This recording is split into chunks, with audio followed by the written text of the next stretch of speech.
എല്ലാവർക്കും എൻ്റെ വിനീതമായ നമസ്കാരം. ഇന്നത്തെ എപ്പിസോഡ് എന്ന് പറയുന്നത് 158. അതായത് ബുക്കിൻ്റെ പാർട്ട് എന്ന് പറയുമ്പം 8ാമത്തെ ഭാഗമാണ് നമ്മളിന്ന് നോക്കാൻ പോകുന്നത്. അതായത് ഡോക്ടർ ജോസഫ് മർഫി എഴുതിയ the power of your subconscious mind എന്നുള്ള പുസ്തകത്തിൻ്റെ 8ാമത്തെ വീഡിയോ ആണ് ഇത്. ബുക്കിൻ്റെ പാർട്ടല്ല, 8ാമത്തെ വീഡിയോ ആണ് നമ്മളിപ്പം ചെയ്യുന്നത്. ഓക്കെ, ഇതിൽ നമ്മളിപ്പം വന്നിരിക്കുന്നത് 37ാമത്തെ പേജിനെ വന്നിട്ടുള്ളൂ. അതായത് 3ാമത്തെ ചാപ്റ്ററാണ് ഞാൻ ഇന്ന് റിവ്യൂ ചെയ്യാൻ പോകുന്നത്. 3ാമത്തെ ചാപ്റ്ററിൽ ഞാൻ നേരത്തെ പറഞ്ഞ പോലെ ഈ വീഡിയോസൊക്കെ ഞാൻ മനഃപൂർവ്വം ചെറുതാക്കുവാണ്. എന്താണെന്ന് വെച്ചാൽ ഇതിൽ വളരെ ആഴത്തിൽ പോയി ചിന്തിച്ച് മനസ്സിലാക്കി എഴുതിയെടുക്കാനുള്ള സംഭവങ്ങൾ ഒരുപാടുണ്ട്. അപ്പം നമ്മൾ തന്നെ നമ്മളുടെ ഉപബോധ മനസ്സിനകത്ത് ചെന്ന് ഇതിനെല്ലാം പോസിറ്റീവായിട്ട് അങ്ങ് ഫീഡ് ചെയ്യുക. അപ്പം അത് കുറച്ച് സമയമെടുത്ത് ചെയ്താലും തെറ്റില്ല. ഓക്കെ, ധൃതി പിടിച്ച് ഒന്നും നമുക്ക് ചെയ്യേണ്ട ആവശ്യമില്ല. ചെയ്യുന്നത് നേരെ ചൊവ്വേ നല്ലവണ്ണം ചെയ്യണം. അതാണ് എൻ്റെ പോയിൻറ്റ്. അതുകൊണ്ട് നമ്മൾ കുറേശ്ശെ പഠിക്കാം ഓരോ ദിവസവും. ഓക്കെ, ഇപ്പോൾ 3ാമത്തെ ചാപ്റ്ററിൻ്റെ ഹെഡിങ് ഡോക്ടർ ജോസഫ് മർഫി തന്നിരിക്കുന്നത് the miracle working power of your subconscious mind.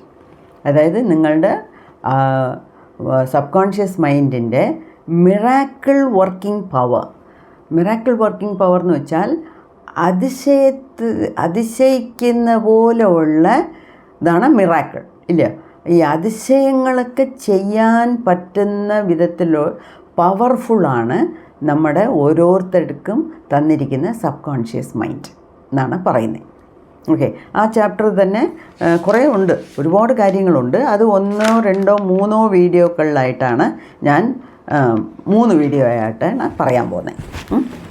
അപ്പോൾ നമ്മൾ രസിച്ച് കേൾക്കാം, അതിനെ രുചിച്ച് ചവച്ച് മനസ്സിലാക്കി അതിനെ എടുക്കാം. ഓക്കെ, അതാണ് എൻ്റെയും ഉദ്ദേശം.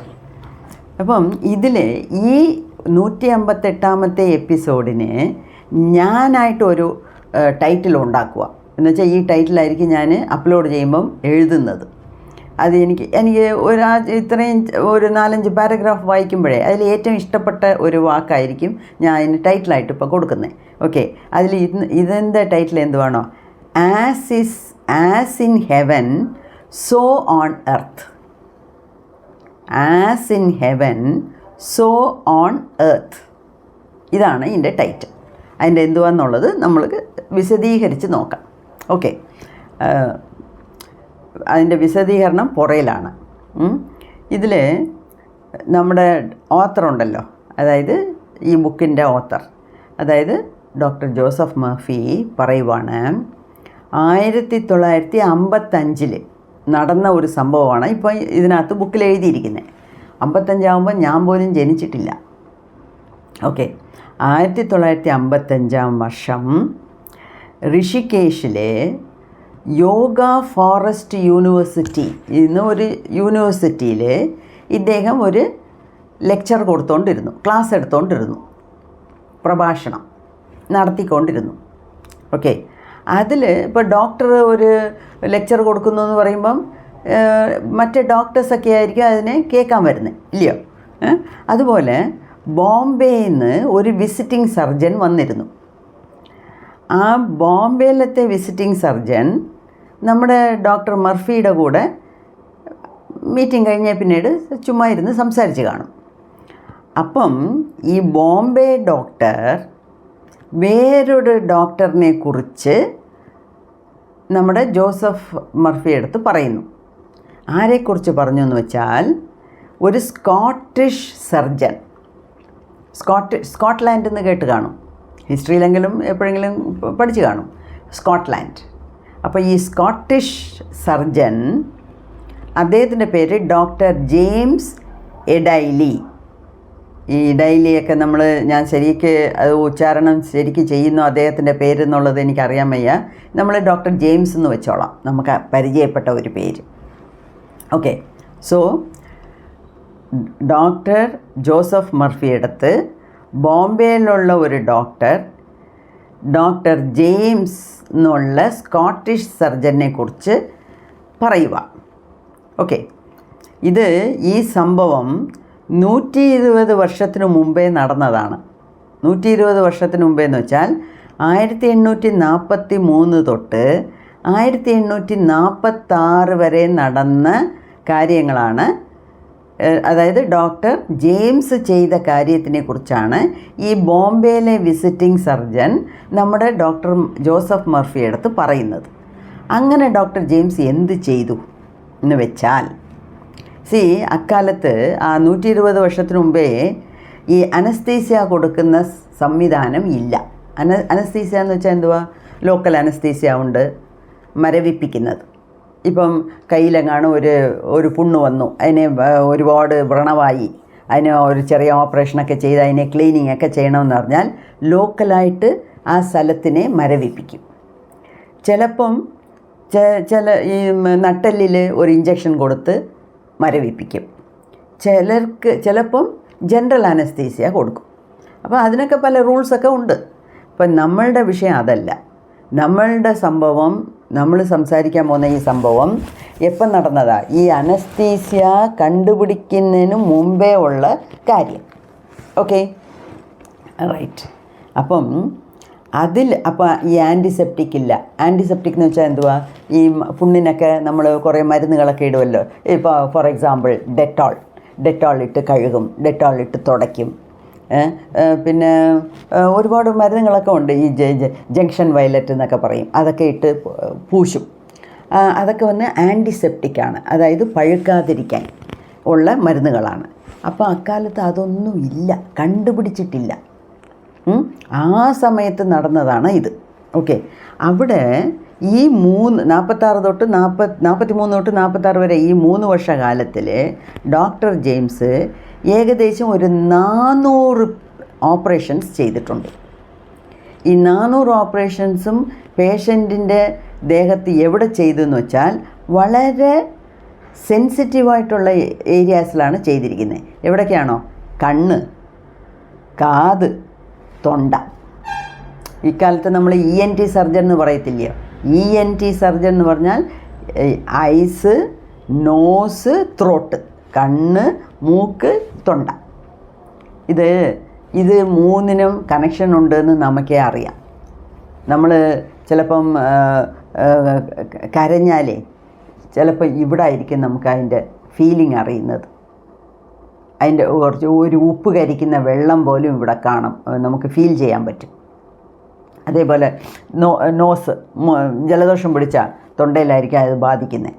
അപ്പോൾ ഇതെല്ലാം കണക്റ്റഡ് ആണെന്ന് നമുക്കറിയാം. അതാണ് ENT എന്ന് പറഞ്ഞ് അത് മൂന്നിനെയും കുറിച്ച് പഠിക്കുന്ന സർജനാണ് ENT സർജൻ എന്ന് പറയുന്നത്. ഇപ്പോൾ ഇദ്ദേഹം ENT ഒന്നുമല്ല, ENT ആയിരിക്കാം, നമുക്കറിഞ്ഞൂടാ. പക്ഷേ എവിടേക്കാണ് ഓപ്പറേഷൻ ചെയ്തേ?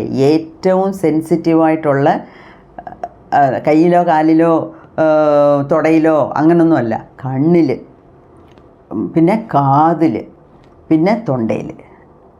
ഈ 3 ഐ, ഇയർ ആൻഡ് ത്രോട്ട് ഓപ്പറേഷൻസാണ് ചെയ്തിരിക്കുന്നത്. ഇതിൽ ഈ മോർട്ടാലിറ്റി റേറ്റ് എന്ന് വെച്ചാൽ ഈ ആളുകൾ മരിക്കുന്നത്, മോർട്ടാലിറ്റി എന്ന് വെച്ചാൽ മരിക്കുന്നത് 3% ആൾക്കാരെ മരിച്ചിട്ടുള്ളൂ. 400 പേര് ചെയ്തതിൽ 3% ആൾക്കാരെ മരിച്ചിട്ടുള്ളൂ. അതിന് ആ മരിപ്പിന് കാരണം വേറെയും പല കാരണങ്ങളായിരിക്കാം, അല്ലെങ്കിൽ വളരെ ഡീപ്പായിട്ടുള്ള രോഗങ്ങളായിരിക്കാം. അതുകൊണ്ട് പേഷ്യൻസിന് താങ്ങാൻ വയ്യാതെ മരിച്ചു കാണും.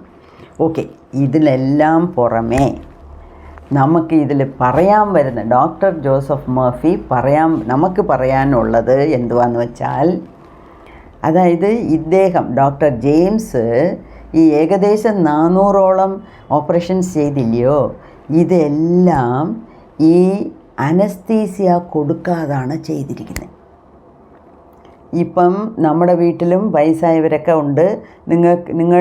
ഇത് കേൾക്കുന്ന ഒരുപാട് പേർക്ക് ഈ നിങ്ങളുടെ റിലേറ്റീവ്സും വളരെ ഫാമിലിയിലുള്ളവർക്കൊക്കെ ഈ കാറ്ററാക്റ്റ് ഓപ്പറേഷൻ ചെയ്ത കാറ്ററാക്റ്റ് ഓപ്പറേഷൻ എന്ന് പറയുന്നത് ഏറ്റവും സിമ്പിളായിട്ടുള്ള ഓപ്പറേഷനാണ്. ഇപ്പോൾ 10 നിമിഷത്തിൽ ചെയ്യുന്നതാണ് കാറ്ററാക്റ്റ് ഓപ്പറേഷൻ. ഓക്കെ, തിമിരത്തിൻ്റെ ഓപ്പറേഷൻ. അതൊക്കെ ഇത് അങ്ങോട്ട് കൊണ്ടുപോകും, 10 നിമിഷത്തിൽ വെളിയിൽ കൊണ്ടുവരും പേഷ്യൻറ്റിനെ.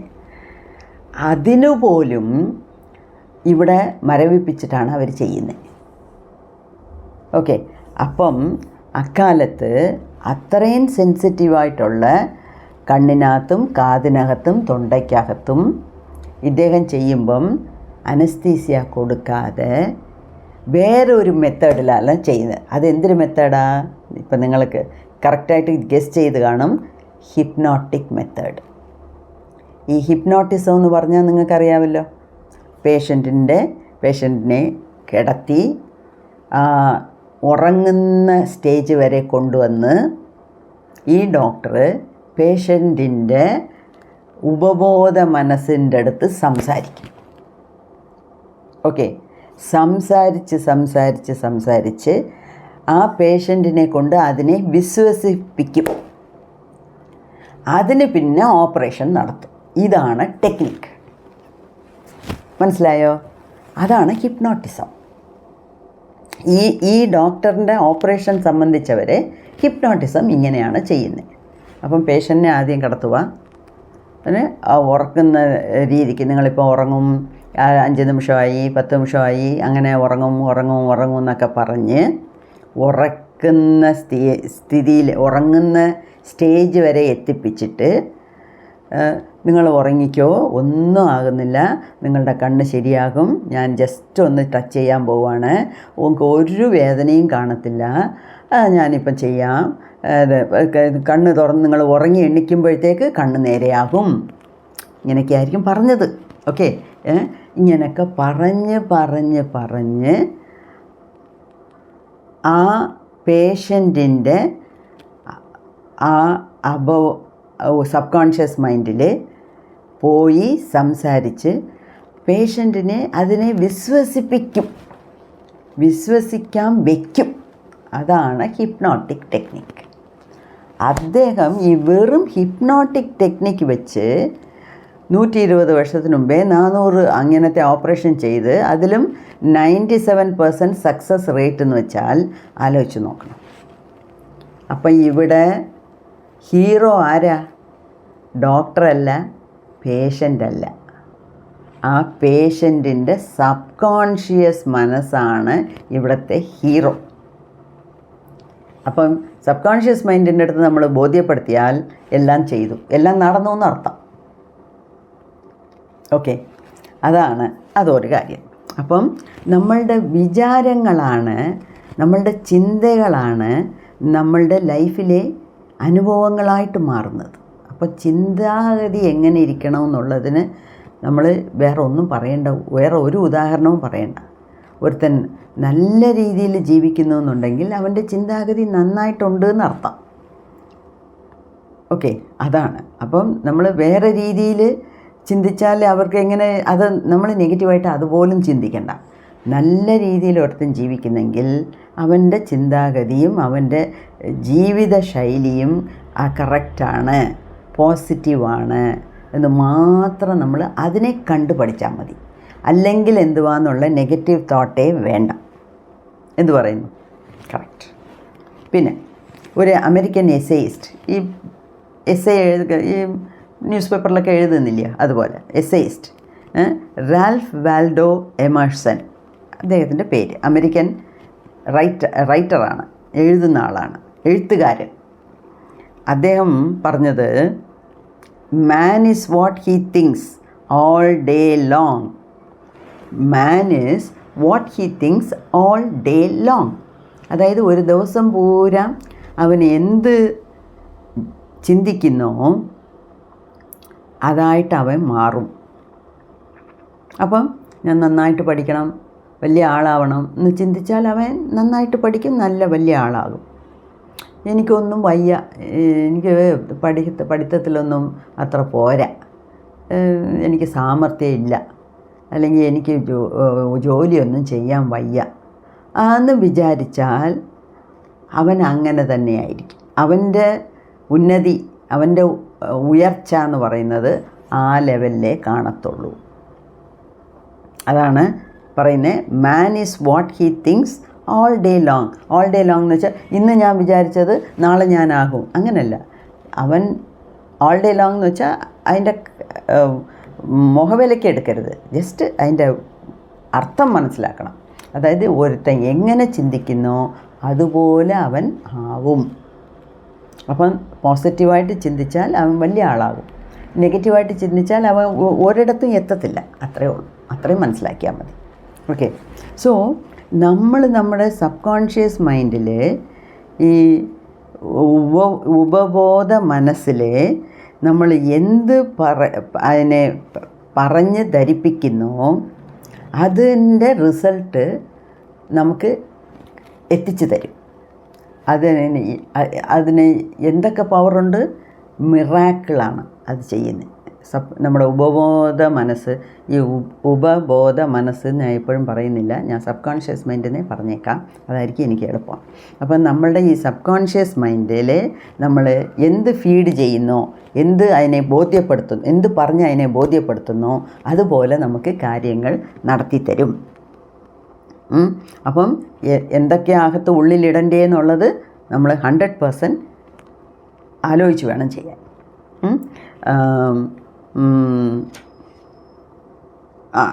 പിന്നെ നേരത്തെ കണ്ട പോലെ കോൺഷ്യസ് മൈൻഡും സബ് കോൺഷ്യസ് മൈൻഡും കോഓപ്പറേഷനിൽ വർക്ക് ചെയ്യണം, ഒരുപോലെ വർക്ക് ചെയ്യണം. പിന്നെ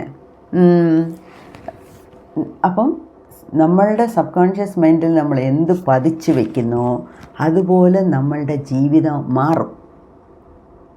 ഓക്കെ. നേരത്തെ പറഞ്ഞ പോലെ വലിയ വലിയ ആൾക്കാർക്കെല്ലാം ഇത് അറിഞ്ഞിരുന്നു. അതുകൊണ്ട് അവർ സബ് കോൺഷ്യസ് മൈൻഡിൻ്റെ ഹെൽപ്പ് കൊണ്ടാണ് ഇത്രയും വലിയ ആൾക്കാരായത്. അതാണ് ബൈബിളിൽ ഇങ്ങനെ എഴുതിയിരിക്കുന്നത്, as in heaven so on earth. ഈ ബൈബിളിൽ അതും അന്ന് എഴുതിയതാണ് ഈ ബൈബിൾ. ഓക്കെ. അതിൽ ഈ ഓൾഡ് ടെസ്റ്റമെൻറ്റ്, ന്യൂ ടെസ്റ്റമെൻറ്റ് എന്നൊക്കെ ഉണ്ട്.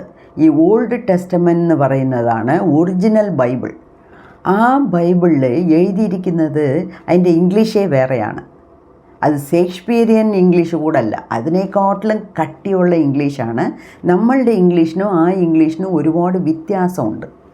അതുകൊണ്ട് തന്നെയാണ് ഈ ബൈബിള് വായിക്കുന്നവർക്കൊക്കെ ഇംഗ്ലീഷ് നല്ല സ്റ്റാൻഡേർഡ് ഉണ്ടെന്ന് പറയും. അക്കാലത്തുള്ളവരെല്ലാം അങ്ങനെയാണ്. അവരൊക്കെ ഈ ഓൾഡ് ടെസ്റ്റമെൻറ്റ് ബൈബിളാണ് വായിച്ചത്. അതുകൊണ്ട് അവർക്ക് ഇംഗ്ലീഷിൽ നല്ല ഗ്രാഹ്യം കാണും. ഓക്കെ. അപ്പം അതിൽ ഇത് ഇങ്ങനെ എഴുതിയിട്ടുണ്ട്, എന്തുവാ, as in heaven so on earth. എനിക്ക് വളരെ ഇഷ്ടപ്പെട്ടു. അതുകൊണ്ടാണ് ഈ ടൈറ്റിൽ തന്നെ അതെടുത്ത് വെച്ചത്. അതിൻ്റെ അർത്ഥം എന്തുവാ? As in heaven. ഹെവൻ എന്ന് വെച്ചാൽ എന്തുവാ? സ്വർഗം. ഇവിടെ ഈ സ്വർഗമെന്ന് ബൈബിളിൽ ഉദ്ദേശിച്ചിരിക്കുന്നത് നമ്മുടെ മനസ്സ്. So on earth. ഇവിടെ എർത്ത് എന്ന് പറഞ്ഞാൽ ഭൂമിയല്ല, നമ്മളുടെ ദേഹവും നമ്മുടെ ചുറ്റുപാടും. Okay. So heaven means your mind, earth means your body and environment. Environment എന്ന് വെച്ചാൽ നമ്മളുടെ ചുറ്റുപാട്. അപ്പം എല്ലാം മനസ്സിലായല്ലോ. ഇനി ഇതിന് ഞാൻ ഒരു പുതിയ വിശദീകരണം തരേണ്ട കാര്യമില്ല. As in heaven so on earth. നീ എന്ത് ചിന്തിക്കുന്നോ അതുപോലെ നിൻ്റെ ദേഹം മാറും. നിന്നെ ചുറ്റിയുള്ള ചുറ്റുപാടും അതിന് ഏറ്റ പോലെ മാറും. അപ്പോൾ ഇതിൻ്റെ പേരാണ് ഗ്രേറ്റ് ലോ ഓഫ് ലൈഫ്. അതാണ് ഗ്രേറ്റ് ലോ ഓഫ് ലൈഫ് അല്ലെങ്കിൽ nature. Great law of life അതായത് ജീവിതത്തിൻ്റെ, നമ്മൾ സാധാരണപ്പെട്ട വിഷയമല്ല ഇവിടെ ചർച്ച ചെയ്യുന്നത്. അത് ഓർക്കുക. നമ്മൾ ഈ ജീവിതത്തിനെ മാറ്റിമറിക്കാനുള്ള സംഗതികളാണ് ഇവിടെ സംസാരിക്കുന്നത്. ഓക്കെ. ഇങ്ങനെ അതുകൊണ്ടാണ് ഇതിൻ്റെ പേര് ഗ്രേറ്റ്. സാധാരണ ലോ അല്ല, great law of life. What is the great law of life? As in heaven so on earth. നീ മനസ്സിൽ എന്ത് ചിന്തിക്കുന്നോ അത് നിൻ്റെ ദേഹത്തിലും നിൻ്റെ ചുറ്റുപാടിലും നിൻ്റെ ജീവിതത്തിലും പരിമളിക്കും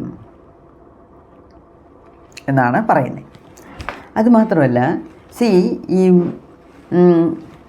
ഈ മോഷൻ എന്ന് പറഞ്ഞാൽ മൂവ്മെൻറ്റ്, അനങ്ങുന്നത്. അപ്പം മോഷൻ പ്ലസ് എനർജി. ഈ അനങ്ങുമ്പം അതിന് കൊടുക്കുന്ന എനർജി ഉണ്ടല്ലോ, അതിന് പേരാണ് emotion. E plus motion. E എന്ന് പറഞ്ഞാൽ എനർജി. ഇമോഷൻ. ഇമോഷൻ എന്ന് വെച്ചാൽ എന്തുവാ? നമ്മുടെ ഫീലിങ്സ്. നമ്മൾ എന്ത് നമുക്ക് ഫീലിങ്സ് എന്ന് പറഞ്ഞാൽ നമ്മളുടെ എന്ത് പറയാനാ, നമുക്ക് ദുഃഖം, സന്തോഷം, ദേഷ്യം, കുശുമ്പ്, കുന്നായ്മ, അങ്ങനെ പോസിറ്റീവും നെഗറ്റീവ് ഫീലിങ്സും ഉണ്ട്, പോസിറ്റീവ് ഫീലിങ്സും ഉണ്ട്. സന്തോഷം, എപ്പോഴും സംതൃപ്തി, ഹാപ്പിനെസ്, പോസിറ്റീവും ഉണ്ട് നെഗറ്റീവും ഉണ്ട്. ഇതാണ് ഇമോഷൻസ് അല്ലെങ്കിൽ ഫീലിങ്സ് എന്ന് പറയുന്നത്. പിന്നെ ഇതിൽ പകുതി കാര്യങ്ങൾ ജെനറ്റിക്കലാണ്. ജെനറ്റിക്കൽ എന്ന് വെച്ചാൽ പാരമ്പര്യമായിട്ട് വരുന്നതുമാണ്. ഇപ്പം അച്ഛന് ദേഷ്യം ഉണ്ടെങ്കിലേ മക്കൾക്കും ദേഷ്യം കാണും. 2 മക്കളുണ്ടെങ്കിൽ ഒരാൾ അച്ഛൻ്റെ കൂട്ട് ദേഷ്യമായിരിക്കും, ഇനി ഒരാൾ ചിലപ്പോൾ അമ്മയുടെ കൂട്ടായിരിക്കാം, ദേഷ്യമേ ഇല്ലാതായിരിക്കും. അപ്പം ഒരളവിന് ഇതൊക്കെ കുറച്ച് പാരമ്പര്യമായിട്ട് വരുന്ന സ്വഭാവങ്ങളുമാണ്. പക്ഷേ പാരമ്പര്യമാണെങ്കിലും അല്ലെങ്കിലും നമുക്കിതിനെ മാറ്റാനുള്ളതേ ഉള്ളൂ. അതിനാണ് ദൈവം നമുക്ക് ബുദ്ധി തന്നിരിക്കുന്നത്. ഓക്കെ, 6ാമത്തെ അറിവ് എന്ന് പറഞ്ഞ് തന്നിരിക്കുന്നത് അതിനാണ്. അതുമാത്രമല്ല, നമ്മൾ ഏത് ചെയ്താലും ചെയ്തില്ലെങ്കിലും നമുക്ക് ഓക്കെയാണ്. പ്രപഞ്ചത്തിന് നമുക്ക് അതിനെക്കുറിച്ച് യാതൊരു ആശങ്കയുമില്ല. എന്താണെന്ന് വെച്ചാൽ നമുക്ക് ദൈവം ഓൾറെഡി ഫ്രീ വിൽ എന്നുള്ള ഒരു സംഭവത്തിനെ തന്നാണ് അയച്ചിരിക്കുന്നത്. ഈ ഫ്രീ വിൽ എന്ന് വെച്ചാൽ എന്തുവാ? ഒരാൾ നമ്മളടുത്ത് ഒന്ന് പറയുന്നു, വേറൊരാൾ നമ്മളടുത്ത് വേറൊന്ന് പറയുന്നു. ഇത് ശരിയാണോ, ഇത് ശരിയാണോ, എ പറയുന്നത് ശരിയാണോ, ബി പറയുന്നത് ശരിയാണോ എന്ന് നമ്മൾക്ക് ആലോചിക്കാനുള്ള ബുദ്ധിയെ ദൈവം തന്നു വിട്ടിട്ടുണ്ട് ഇവിടെ. അതുമാത്രമല്ല, ബുദ്ധി തരുന്നത് മാത്രമല്ല, നമുക്ക് അത് ഏത് വേണമെങ്കിലും ചൂസ് ചെയ്യാനുള്ള ഫ്രീഡം, അതിൻ്റെ സ്വാതന്ത്ര്യവും കൂടെ തന്നിട്ടുണ്ട്. എ പറഞ്ഞത് ശരിയെന്ന് നിനക്ക് തോന്നിയാൽ അത് ചെയ്യും, ബി പറയുന്നത് ശരിയെന്ന് തോന്നിയാൽ അത് ചെയ്യും. അല്ല ഇത് രണ്ടും കളഞ്ഞിട്ട് വേറെ എന്തെങ്കിലും നിൻ്റെ മനസ്സിൽ തോന്നിയാൽ അത് ചെയ്യും. That is called free will. അപ്പം ഏത് ശരി ഏത് തെറ്റെന്ന് നമ്മൾ എത്ര ദൂരം അതിനെ മനസ്സിലാക്കി ചെയ്യുന്നോ അതിനുള്ള സ്വാതന്ത്ര്യവും നമുക്ക് ദൈവം തന്നിട്ടുണ്ട്. പിന്നെ അതിനെ നല്ല രീതിയിൽ ഉപയോഗിച്ചാൽ നമുക്കത് പോസിറ്റീവ് കർമ്മമാകും, ചീത്ത രീതിയിൽ ഉപയോഗിച്ചാൽ അത് നെഗറ്റീവ് കർമ്മമാകും. രണ്ടിനെയും വെച്ച് അനുഭവിക്കേണ്ടത് നമ്മൾ തന്നെയാണ്. ഓക്കെ, സോ ഇത്രയൊക്കെ നമ്മൾ ചിന്തിച്ച് വേണം ഓരോ നിമിഷവും പ്രവർത്തിക്കാൻ. ഓക്കെ, അപ്പം ഈ സന്തോഷം, പോസിറ്റീവ് തിങ്കിങ്, ജോയ്ഫുള്ളായിട്ടിരിക്കുന്നത്, ഹാപ്പി ആയിട്ടിരിക്കുന്നത്, ഹെൽത്തി ആയിട്ടിരിക്കുന്നത്, നല്ലത് സംസാരിക്കുക, നല്ലത് കാണുക, നല്ലത് കേൾക്കുക, അതെല്ലാം ചെയ്യണം. അല്ലാതെ ദേഷ്യം, ഭയം, മറ്റവരുടെ കൂടെ ഒരു ദ്വേഷം, വെറുപ്പ്, ഇങ്ങനത്തെ വേണ്ടാത്ത നെഗറ്റിവിറ്റി എല്ലാം മാറ്റിയിട്ട് നമുക്ക് നമ്മളുടെ പേഴ്സണാലിറ്റിയെ പോസിറ്റീവായിട്ടിരിക്കണം. അപ്പം നമ്മളുടെ life feed your sub conscious level with life giving thoughts. Life giving thoughts എന്ന് വെച്ചാൽ നമ്മളെ എത്ര ദൂരം നന്നായിട്ട് നമുക്ക് ജീവിക്കാൻ പറ്റുമോ അത്രയും ദൂരം നന്നായിട്ട് ജീവിക്കാൻ ഒക്കുന്ന പോലത്തെ ചിന്താഗതികൾ മാത്രം നമ്മൾ വെച്ചേക്കുക. അല്ലാതെ നെഗറ്റീവായിട്ടുള്ളതെല്ലാം കളയണം. അപ്പം ഓരോ നിമിഷവും നമ്മളുടെ ചിന്താഗതി എങ്ങനെയുണ്ട് എന്നുള്ളത് നമ്മൾ ചെക്ക് ചെയ്ത് വേണം മുന്നോട്ട് പോകാൻ. എന്താണെന്ന് വെച്ചാൽ as in heaven so on earth. Okay, so എല്ലാവർക്കും മനസ്സിലാക്കി കാണുമെന്ന് വിചാരിക്കുന്നു. നന്ദി, നമസ്കാരം. അടുത്ത വീഡിയോയിൽ കുറച്ചും കൂടെ കാണാം.